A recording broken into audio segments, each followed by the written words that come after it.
얼마 전 한 강의를 들었습니다. 엊그저께예요. 강사님이 그런 이야기 하시더라고요. 자기는 도저히 이해가 안 되는 게 두 가지가 있대요. 두 가지가 뭐냐면, 한 가지는 우리나라는 이렇게도 교회 다니는 사람이 많은데, 교회 다니는 사람 한번 손들어 보세요 하면은 이분 얘기로는 국민 총수보다 더 많은 것 같은데, 자기 어렸을 때부터 지금까지 본 사람들이 왜 사회는 이다지도 사랑이 없고 메말라 있는가 이해할 수가 없다. 두 번째는 자기가 볼 때는 우리나라에 애국자가 그렇게 많은데, 여기도 애국자 저기도 애국자 테레비키면 애국자 이야기가 그렇게 많은데 왜 나라는 요 모양 요 꼴인지 이해할 수 없다. 뭐 이런 질문을 하더라고요. 제가 목사이기 때문에 굉장히 그 말을 듣고 굉장히 찔리는 마음이 있었습니다. 근데요, 그 강의를 듣고 있는 그 같은 시간에 어떤 곳에서는 참 황당한 일이 진행되고 있었더라고요. 나중에 알았죠. 저는 그 사건을 보면서 아까 강사님이 제기한 그 두 가지 질문에 답이 될 것 같다. 왜 기독교인이 이렇게 많은데 사회에는 사랑이 없고 메말라 있는가? 왜 애국자가 이렇게 많은데 우리나라가 이 모양 요 꼴로 흘러가고 있는가? 이 두 가지 질문에 대답이 아마 그 한 사건을 보면 알 수 있을 것 같다고 생각이 되었습니다. 제가 강의를 듣던 그 시간이 금요일 저녁이었어요. 그 같은 시간에 서울 나들목교회라는 곳에서 여러 목사님들과 또 우리 성도님들이 모여서 무엇을 했는지 아십니까? 아시는 분들도 있겠죠. 제1회 박정희 대통령 추모 예배를 드렸습니다. 박정희 대통령이 도대체 어떤 사람이길래 그 큰 교회 목사님과 또 수많은 기독교인들이 함께 모여서 마음을 다해서 각 교회 금요철야 예배도 다 내팽개치고 모여서 추모 예배를 드렸을까, 그런 생각을 좀 해보게 됐습니다. 저는 우리나라의 기독교인들이 우리의 위대한 기독교 전통을 만들어왔던 믿음의 선배들이 기리면서 추모 예배를 하는 것을 별로 본 적이 없습니다. 베드로 사도가 돌아가신 날을 기념하거나, 오늘 종교개혁주일인데 마틴 루터가 돌아가신 날을 기념하거나, 이기평 목사님이 돌아가신 날을 기념해서 오손도손 사람들이 모여서 경건하게 추모 예배를 드리는 것을 별로 본 적이 없습니다. 그런데 어떻게 박정희 대통령이 돌아가신 날은 각 교회 금요 예배, 철야 예배도 금하고 폐하고 모여서 이렇게 예배를 드릴 수 있었을까? 더군다나 놀라운 건요, 박정희 대통령 추모 예배가 이번이 제1회라는 사실이죠. 이미 박정희 대통령이 돌아가신 지가 33년이 됐거든요. 제가 34살인데 80년생이니까. 근데 이제 와서 제1회 박정희 추모 예배를 드리는 이유가 도대체 뭘까? 33년 동안 없었던 애국심이 갑자기 생겨난 걸까? 뭐 이런 여러 가지 생각이 들었습니다. 저에게는 그저 해프닝으로 보이는 이번 사건이요, 지금 현 대통령이 박정희 대통령의 딸 아닙니까? 그 현 대통령에게 잘 보이겠다고 하는, 이 권력에게 잘 보이겠다고 하는 그런 천박한 의도로밖에 보이지 않았습니다. 왜 기독교인들이 이렇게 많은데 세상은 차디차게 식어져서 사랑이 없는 것처럼 보일까? 왜 애국자들이 이렇게 많은데 나라 모양이 요 모양 요 꼴일까? 저는 바로 이렇게 착각에 빠진 가짜들이 너무나 많기 때문이 아닐까 생각됩니다. 마치 이스라엘 백성들이요, 자신들은 실제 바알을 섬기면서 말로는 또 생각으로는 야훼 하나님을 섬긴다고 착각했던 것 같이, 오늘날 많은 기독교인들이 자기들이 정말 하나님을 잘 섬긴다고 생각하고 또 정말 나라를 사랑한다고 생각하지만 이런 가짜가 되는 비극적인 일들이 발생하는 겁니다. 제1회 박정희 추모 예배를 한번 보십시오. 자신의 욕망하고요, 자신의 신앙을 구분하지 못하기 때문에 발생된 일입니다. 자신의 욕망하고요, 나라를 사랑한다고 하는 애국심을 구분하지 못하기 때문에 일어난 일입니다. 지금 성공이라는 욕망을 쫓고 있으면서 이것이 신앙인 척, 이것이 애국인 척 하는 그런 모습들, 얼마나 안타깝고 또 얼마나 분노할 일입니까? 오늘이 종교개혁주일입니다. 마틴 루터가요, 가톨릭 교회의 그런 부패와 토할 것 같은 그런 행태들을 참지 못하고요, 95개조 반박론을 붙이면서 종교개혁을 일으켰죠. 꼭 496주년 되는 해입니다. 496주년. 얼마 안 있으면 종교개혁 500주년이 다가옵니다. 그런데 현재 한국교회의 모습을 보십시오. 또 제1회 박정희 추모 예배 하는 모습을 보십시오. 종교개혁의 열정이 불끈불끈 솟아나지 않을 수 없는 그런 현실을 우리가 살아가고 있습니다.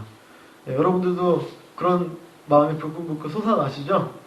예, 종교개혁을 하고 싶은 마음이 예, 오늘 같은 우리 종교개혁 주일에 함께 우리 그런 마음을 모아봤으면 좋겠습니다. 또 오늘이 무슨 날입니까? 우리 교회로서는 창립기념주. 예, 창립기념주일이기도 합니다. 오늘 우리 교회의 28번째 생일이죠. 저는 우리 좋은만남교회의 모든 면이 좋지만 이게 가장 좋습니다. 우리 교회의 생일이 바로 종교개혁주일과 같은 날인 것. 이게 정말 의미 있다고 생각합니다. 제 생일이 언제인지 아세요? 제 생일이 6월 10일이거든요. 예, 6월 10일은 87년 6월 항쟁이 있었던 날입니다. 그러니까 저는 생일날마다 밤에 집회를 나갑니다. 왜 자꾸 우리 기억하게 강요를 해요? 잊어버릴 수가 없네. 이런. 예, 또 안타까운 날에 태어나신 분이 한 분 계시네요. 예. 그런 날은 저는 제 생일이기도 하지만 다른 사람들처럼 그냥 미역국 먹고 파티하고 이렇게 해본 적이 없어요, 사실. 항상 그날은 제게 파티는 촛불 잔치를 벌리는 그런 파티죠. 예, 항상 우리 민족의 가장 중요한 일이 광화문에서 있기 때문에 제 생일날은 그날 어김없이 나갑니다. 근데 인간의 생일이라는 게 어떤 의미입니까? 그냥 우리가 미역국 먹고 파티하고 막 행복한 날이 아니잖아요, 생일이라는 게. 우리 삶을 1년에 한 번씩 돌아보고 나의 삶의 의미를 돌아보고 또 나를 낳아주신 부모님의 은혜를 생각해보고 또 내가 여기까지 있기까지 수많은 사람들의 손길과 보듬음을 한번 느껴보고 또 내가 앞으로는 어떻게 살아야겠다라는 결단을 하는 날이 바로 생일 아닙니까? 전 교회 생일도 그렇다고 생각합니다. 보통 교회 생일이라고 하면 뭐 축하하고 박수치고 떡 해먹고 보통 이렇죠. 근데 저희 교회는 정말 좀 다행이에요. 그래도 종교개혁주일이라고 하는 우리 개신교 프로테스탄트한테는 가장 중요한 날 아닙니까? 종교개혁주일. 우리 프로테스탄트가 시작된 날이거든요.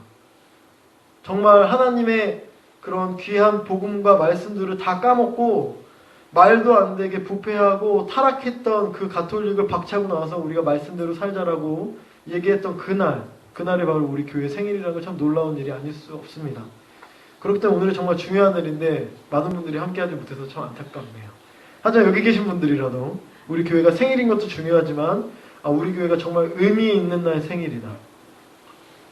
한번 우리의 삶을 또 우리의 신앙을 또 우리 교회의 모습을 점검해 봐야 되는 날이죠.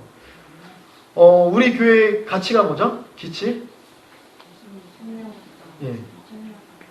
저는 이게 예수님처럼 살고 예수님처럼 느끼고 예수님처럼 사는 교회는 저희가 2011년부터 13년까지의 주제이고 우리 교회 원래 주제는 하나님과 이웃과 좋은 만남 아닙니까? 여러분들 하나님과 좋은 만남 하고 계십니까? 네. 교회 창립 기념 주일이니까 한번 돌아보는 겁니다. 이웃과 한번 좋은 만남 하고 계십니까? 진정으로? 예. 하여튼 그러면 우리 지금 좋은 만남 교회가 지금 잘 가고 있는 것 같습니까? 네. 다행이네요. 옆 사람과 한번 인사 한번 해보시죠. 당신은 좋은 만남을 이루고 계십니까? 한번 인사해 보겠습니다. 좋은 만남을 이루고 계십니까? 네. 사실 원래 이런 질문을 하면서 조금 마음이 찔리기도 하고 또 한편으로는 자부심을 가지고 흐뭇하기도 하셔야 됩니다. 그런 귀한 좋은 만남을 앞으로 함께 계속 읽어가는 저희가 됐으면 좋겠고요. 여러분과 함께 동행하는 이 길이 얼마나 행복하고 기쁜지 모릅니다. 오늘 교회 창립 기념주일이자 종교개혁 주일을 맞이해서요. 하나님께서 절실히 원하시는 교회의 모습이 무엇인지 여러분과 함께 나누고자 합니다. 이 말씀을 통하여 진정한 하나님의 음성을 듣게 되기를 원합니다.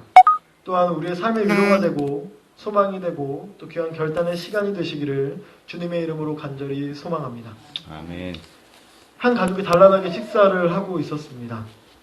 엄마, 아빠, 그리고 한 초등학교 4학년 정도 될까? 그런 아이가 세 식구가 함께 서로 이야기를 나누면서 밥을 먹고 있는데요. 아이가 부모에게 질문을 합니다. 고민을 얘기하는 거죠. 자기네 반에 왕따 당하는 친구가 있다는 거예요. 자기랑 친한 친구인데 그 친구랑 놀면은 다른 친구들도 그 친구랑 노는 친구를 괴롭힌다는 거죠.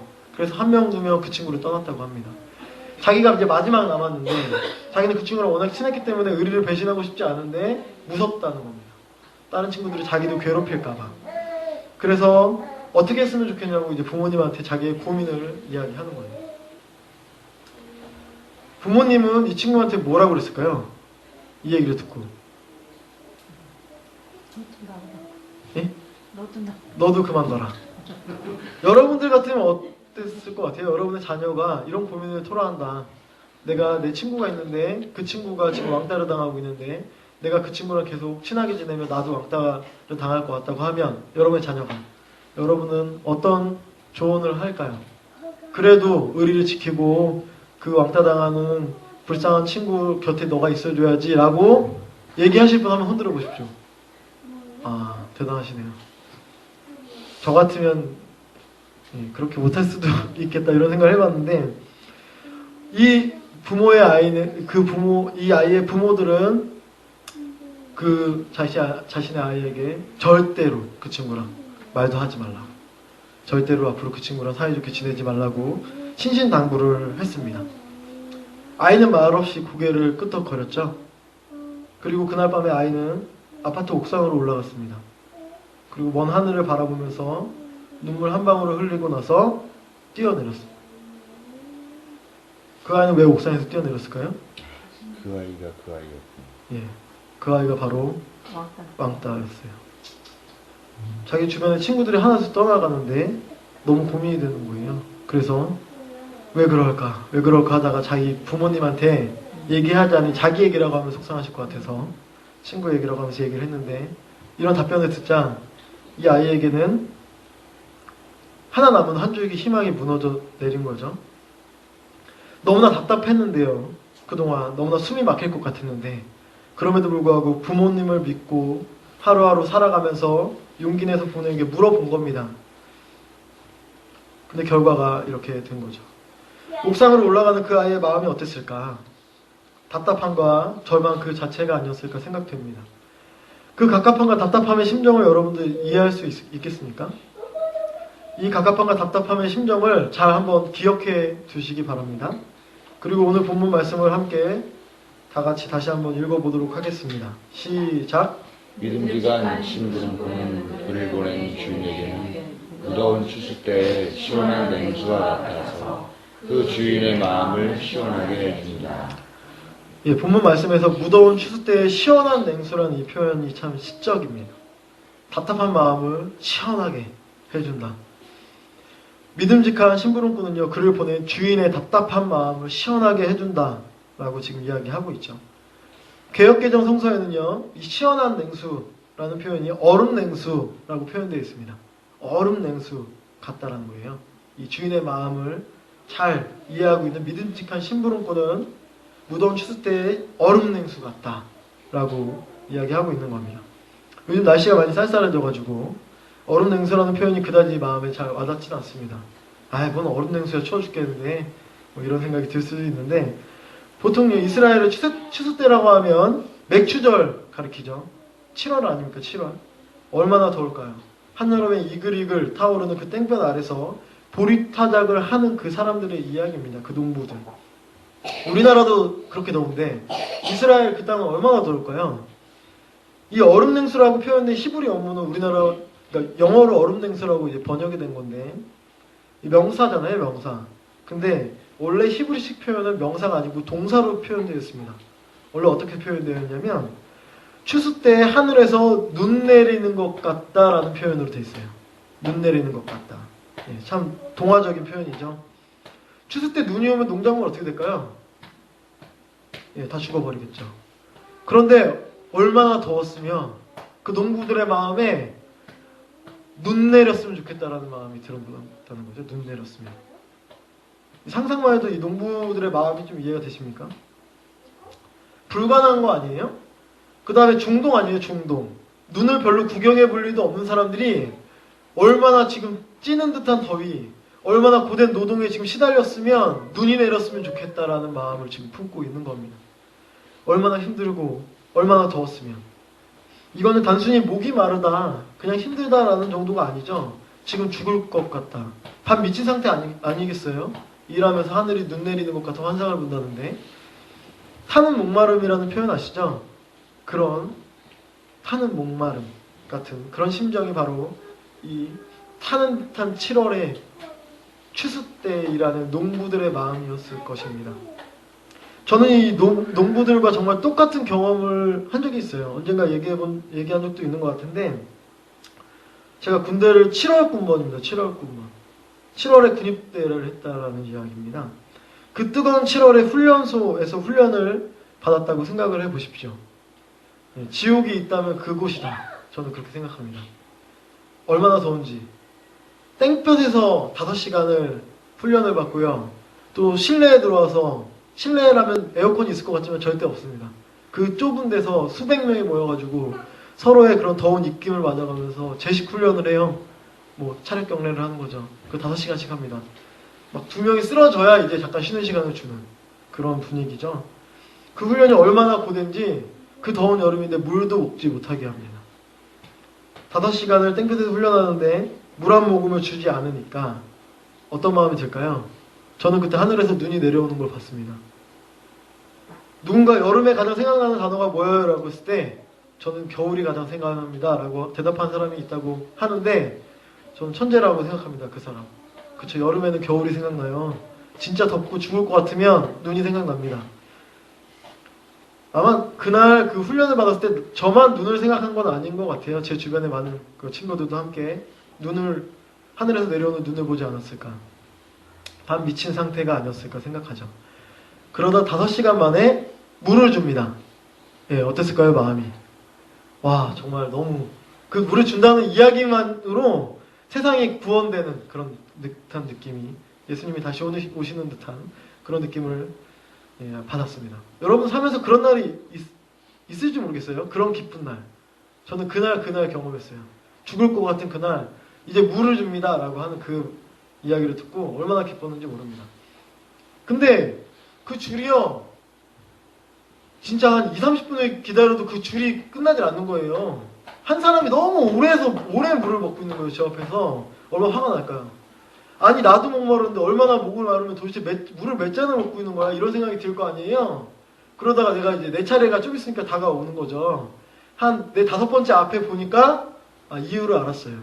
왜 물을 먹는데 오래 걸리는지. 물에서 김이 올라오고 있더라고요. 예.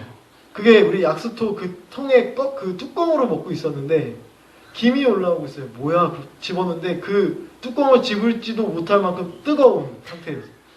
왜 그랬을까요? 여름이니까 식중독 걸릴까봐 물을 팔팔 끓인 물을 주는 거예요. 규정이 그렇습니다. 규정이. 그때 절망감이라 이루 말할 수 없죠. 예.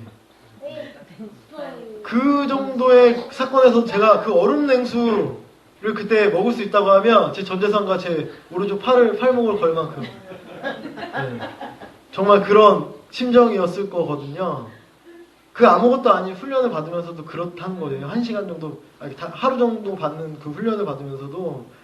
근데 이 뜨거운 농부들, 자기의 아마 농장도 아니겠죠. 누군가의 그런 농사 일을 대신하는 소장농의 그 마음으로 그 뜨거운 타는 햇볕에서 끝도 안 보이는 이 보리타작을 해야 되는 이 사람들한테 주어지는 그 얼음 냉수가 어떤 마음이었을까요? 그 답답하고 갑갑한 마음이 시원하게 되는 그 마음 한번 상상해 보시길 바랍니다. 얼음 냉수는 그런 의미이죠. 죽을 것 같은 사람에게요, 세상 무엇과도 바꿀 수 없는 그런 존재. 저것만 있으면 내가 살 것 같아. 저 한 모금만 먹으면 내가 진짜 살 것 같아. 라고 하는 나의 생명줄과 같은 것이 바로 얼음 냉수 아닙니까? 아까 이야기 도입부에 얘기했던 그 아이, 예, 옥상에서 뛰어내리는 그 아이에게 얼음 냉수는 어떤 걸까요? 그 부모님의 한마디. 그럼에도 불구하고 너가 너의 친구와 함께 있어줘야 되지 않겠니라고 하는 그 따뜻한 한마디가 아마 이 아이한테는 세상의 모든 것이 달라 보이게 하는 얼음 냉수 같은 그런 힘있는 말 한마디였을 텐데, 아니면 그 부모의 따뜻한 마음을 확인하는 순간, 아, 세상은 이렇게 차갑지만은 않구나 라는 그 마음을 확인할 수 있었을 텐데 그러지 못했다라는 겁니다. 지금 세상을 살아가는 수많은 사람들, 이 갑갑함과 답답함이 있을 것 같아요. 이 타는 목마름들이, 얼음 냉수를 먹고 싶은 이 간절한 마음들이 있을 것이라고 생각합니다. 아마 여기 계신 분들 중에도 아마 그 얼음 냉수를 간절히 찾아 헤매는 분들이 있지 않겠습니까? 교회는 어때야 되느냐? 바로 이 얼음 냉수와 같아야 된다는 겁니다. 주인의 마음을 시원하게 해주는 그 믿음직스러운 심부름꾼처럼 교회는 이 세상 가운데 얼음 냉수처럼 하나님의 마음을 시원하게 해주고 또 우리의 마음, 이웃들의 마음을 시원하게 해주는 얼음 냉수, 우리 서로의 생명줄이 되어야 된다라는 겁니다. 28주년 창립 기념주일날 우리 어떤 교회가 되어야 되겠습니까? 이런 얼음 냉수처럼 시원한 그런 시원한 공동체가 되어야 되겠죠. 서로에게 건네주고 서로를 응원하고 서로를 세워주고 사랑이 가득한 그런 공동체가 되어야 됩니다. 여러분의 삶엔 여러분의 힘들 때 또 여러분이 갑갑할 때는 여러분의 속을 시원하게 해주는 얼음 냉수와 같은 사람들이 있습니까? 그런 비빌 언덕이 그런 존재가 여러분의 삶 가운데 있습니까? 사람들에게만 얼음 냉수가 되는 것이 아니라요. 심지어 주인의 공고한 마음을 시원하게 하는 것이 얼음 냉수죠. 이 일꾼들의 마음만 시원하게 하는 것이 아니라 주인의 마음도 시원하게 하는 게 얼음 냉수. 우리는요, 우리 주인이 되는 하나님의 생명줄이 되어야 된다. 하나님의 얼음 냉수가 된다는 얘기는 뭐예요? 하나님이 지금 갑갑해서 죽을 것 같다라는 마음을 하나님이 갖지 않겠습니까? 지금의 세상을 보면요. 통탄할 만한 일들이 지금 벌어지고 있지 않습니까? 왜 구약 성서를 보면 하나님이 화내시고 분노하시고 질투하시고 약간 좀 이상하지 않아요? 하나님 왜 그럴까?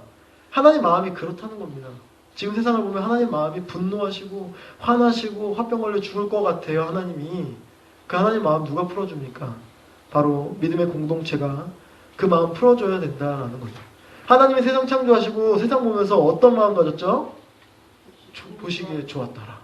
하나님이 풀 한 포기 지으면서 하나님이 세상에 나무 한 그루 심으면서 또 동식물을 만들고 사람을 창조하면서 보시기에 좋고 심히 좋았다라고 고백했었는데 갈수록 그 마음이 황폐해지고 하나님 마음이 갑갑해지고 답답해지고 힘겨워집니다. 하지만요, 오늘 말씀해 보시면 믿음이 좋은 믿음직스러운 심부름꾼은 그 안타까운 주인의 마음을 시원하게 해준다고 합니다. 믿음직스러운 심부름꾼이 뭡니까? 믿음이 좋은 우리 믿음의 성도들 이야기하는 것 아닙니까? 바로 우리 교회 공동체 말입니다. 우리가 하나님을 따른다는 건요, 바로 하나님의 마음, 이 갑갑한 마음을 알고요, 그 마음을 풀어드리기 위해서 얼음 냉수와 같은 사람들이 되는 겁니다. 교회 공동체의 역할은요, 얼음 냉수와 같은 공동체가 되는 겁니다. 흔히 입에 혀처럼 군다고 하는 이야기 아세요? 저 사람 참 입에 혀 같다. 입에 혀처럼 군다. 그 사람의 하고 싶은 그 답답한 말을 해주는 사람. 정말 말하지 않아도 아는 사람. 그 사람이 참 입에 혀처럼 군다라고 하는 거 아니에요? 예레미야 1장 보면요, 하나님께서 예레미야 선지자 처음으로 부르시는 장면 나옵니다. 콜링하는 장면. 4절을 보면 하나님께서 예레미야 선지자에게 이렇게 이야기하죠. 내 말을 네 입에 맡긴다 라고 얘기하는 겁니다. 얼음 냉수와 같은 사람이 누구냐? 바로 하나님의 말씀을 맡은 사람이죠. 자신의 말을 자기가 하고 싶은 대로 짓거리는 사람이 아니고요, 하나님의 말을 내 입에 맡은 사람. 우리는 하나님의 말을 맡은 사람들이죠. 하나님의 입에 혀처럼 불어야 되는 사람들이 바로 우리 믿음의 공동체 아닙니까? 우리 신앙인들 아니에요? 우리 교회 공동체는 어떤 사안을 바라볼 때요, 하나님의 눈으로 바라봐야 되는 겁니다. 그렇기 때문에 하나님의 마음으로 바라봐야 되는 겁니다. 나의 성공이 아니라 하나님의 뜻의 성취가 앞서야 되는 사람들, 바로 우리 믿음의 사람들의 그런 역할이죠. 우리 교회의 역할이기도 하고요. 시대에는요, 이 갑갑함, 시대의 갑갑함을 시원하게 해주는 사람들이 있었습니다. 성서를 보면 많이 나오죠. 바로 예레미야 같은 사람들. 하나님이 예언자를 부르시고 선지자로 세우는 사람들이 이 답답한 하나님의 마음을 시원하게 해주는 사람들이었지요. 하나님의 마음을 시원하게 해주는 사람들이 세상의 갑갑함도 시원하게 해주는 겁니다. 얼음 냉수와 같은 사람들. 하지만 그게 어디 말처럼 쉽습니까? 우리가 상상할 때는 그런 게 있잖아요. 정말 기도 열심히 하고 말씀 열심히 보고 정말 우리의 양심대로 살아가면 되지 않겠는가? 근데 그렇게 사는 게 쉽냐라는 거예요. 여러분들의 일상을 생각해 보십시오. 내가 정말 나의 가족에게 잘해야지, 좋은 말 한마디 해야지. 근데 그게 쉽게 나오냔 말입니다. 절대 쉽지 않죠. 그래서 예언자들이 예언하는 게 그다지 쉽지 않다는 거예요. 단순히 하나님의 말씀을 받았어 이 사람들은 예언하는구나. 예언자들이 그렇게 단순하게 예언할 수가 없는 겁니다. 그렇기 때문에 예언자들은 핍박을 받죠. 예언자들이 들판에서의 절규, 광야에 외치는 소리라고 하잖아요. 이게 어떤 느낌이냐면 필드 홀러라는 영어 단어가 있어요. 필드 홀러. 유식한 단어예요. 이 필드 홀러라는 단어가 뭐냐면 여러분 재즈 들어보신 적 있어요? 재즈. 흑인 음악. 이 흑인 음악의 거의 핵심이 되는 단어가 이 필드 홀러입니다. 뭐냐면 들판에서 절규입니다. 유래는 그래요. 남아프리카에 있는 수많은 사람들이 편안하게 지내고 있는데 어느 날 얼굴이 하얀 사람들이 와가지고 그 사람들을 잡아가는 겁니다. 마을 한 공동체를 싹 다 잡아가는 거예요. 이 사람들은 펜실베니아주 이상한 그런 풀밖에 없는 노란 그런 목화밖에 없는 그 들판에 풀어놓는 거죠. 이 들판에서 이 흑인들이 노예 생활을 하는 것 아닙니까? 잘 생각해보세요. 우리는 흑인들이 굉장히 불안하고 힘들 거라고 생각하지만 사람 키보다 높은 목화밭에서 흑인들은 수백 명이고 그 흑인을 지키는 백인은 몇 명 정도 될까요? 한 2명? 3명. 2명, 3명이 흑인을 수백 명을 관리해야 되는 거예요. 사람 키보다도 높은 끝도 안 보이는 그 목화밭 들판에서. 백인들이 어땠을까요? 얼마나 두려웠을까요? 자기를 지도새도 모르게 죽여가지고 땅에 묻으면 자기가 죽었는지 살았는지 알 게 뭐야. 백인들이 어떤 마음으로 흑인들을 관리했을까요? 죽기 살기로 했겠죠. 한눈 팔지 않고 흑인들이 조금만 이상한 짓을 하면 채찍으로 때리고 총으로 쏘는 겁니다. 왜냐하면 자기가 죽을지도 모르니까. 그래서 백인들이 했던 가장 최악의 악독한 짓은 뭐였냐면 흑인들을 말을 못하게 할 거였어요. 단 한마디의 말도 할 수 없게 합니다. 최소 3년 동안. 왜냐하면 백인이 알아들을 수가 없잖아요. 아프리카 말로 하니까. 그래서 탈출을 모의할 수도 있고 나를 죽이자고 할 수도 있으니까 흑인들을 말을 못하게 하는 겁니다. 집에서도 말을 못하게 하고 잠잘 때도 말을 못하게 합니다. 말만 하면 때리고 총으로 쏘니까 흑인들이 말을 할 수가 없죠. 흑인들의 마음이 어땠을까요? 그런 거 있잖아요. 아무리 지금 노예 신세가 되고 억울하고 갑갑해도 그래도 말은 해야 되는 거 아닙니까? 이 답답함들을 토로해야 될 거 아니에요. 비명이라도 질러야 될 거 아니에요. 그걸 못하게 하는 거예요. 그런데 이제 한 1년 정도가 지나니까 백인들이 어떤 시간을 주냐면 아침마다 각자 들판에 나가서 하늘을 보면서 비명 지를 수 있는 시간을 주는 거예요. 그 뭐 비명이 자기 하고 싶은 말일 수도 있고 기도일 수도 있고 뭐 그러겠죠.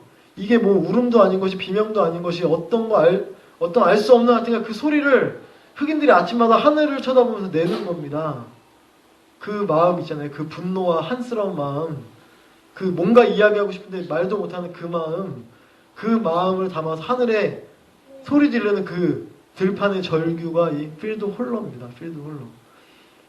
누군가 얘기하더라고요. 예언자가 그 시대를 향해서 이야기했던 그 마음이 바로 이 필드 홀러의 그런 정신이 들어가 있는 마음이라고 얘기하는 거 제가 들은 적이 있습니다. 그 갑갑함. 자기가 어떤 얘기 할 줄 모르겠어요. 받아주지도 않고 할 수도 없는 상황이야.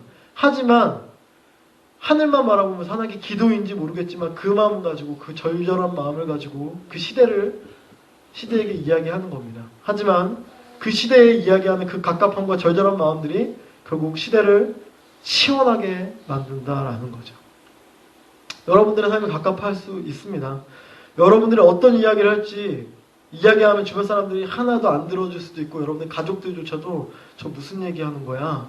라고 할 수 있지요. 하지만 그럼에도 불구하고 예언자의 마음을 가지고 만만치 않지만 이 세상을 시원하게 하겠다라는 마음을 가지고 살아가야 되는 것이 바로 저와 여러분의 사명이자 역할입니다. 바로 우리 좋은 만남 교회의 역할이지요. 말씀을 정리하려고 합니다. 오늘 참 좋은 날이죠. 우리가 함께 걷는 이 동행의 길이 얼마나 기쁜지 모릅니다. 시편 37편 23절에서 24절에는 이런 말씀이 있어요. 우리가 걷는 길이 주님께서 기뻐하시는 길이면 우리의 발걸음을 주님께서 지켜주시고 어쩌다 비틀거려도 주님께서 우리의 손을 잡아주시니 넘어지지 않는다. 이런 말씀이 있습니다. 어쩌다 비틀거려도 어쩌다겠어요? 항상 비틀거리죠. 항상 힘들고 어렵죠. 그럼에도 불구하고 우리가 가는 길이 주님께서 기뻐하시는 길이면요 주님께서 우리의 손을 잡아주신다라는 겁니다. 여러분들 이 믿음 가지고 우리 믿음의 공동체는 걸어가는 겁니다. 아무리 힘들고 어려워도 왜 우리가 하나님의 뜻을 포기할 수 없느냐? 왜 우리가 하필 그 예언자처럼 힘겨운 일들을 감당하면서 그냥 내 배만 채우면서 살아가기도 힘든데, 세상이 이야기하는 성공을 쫓아가기도 힘든데 왜 우리가 더 힘든 길을 가야 되는가? 저는 분명한 건 우리가 함께 걷는 이 길은 주님께서 기뻐하시는 길이기 때문에 그렇습니다. 이 길 걷다 보면 하나님께서 우리를 포기하지 않으시고 우리의 손을 잡아주시기 때문에 그렇습니다. 우리의 이 길 때문에 하나님의 갑갑한 마음이 시원해지기 때문에 그렇습니다. 프란츠 파농이라는 사람이 있어요. 굉장히 유명한 사람이에요. 알제리 그 해방을 위해서 프랑스를 대항해서 싸웠던 독립군이고요. 흑인입니다. 정신분석학자이기도 하고요. 이 사람이 기도를 합니다. 하나님께. 이렇게 기도해요. 주님, 나로 하여금 나의 피부색이 끝까지 나에게 질문하게 하소서라고 합니다.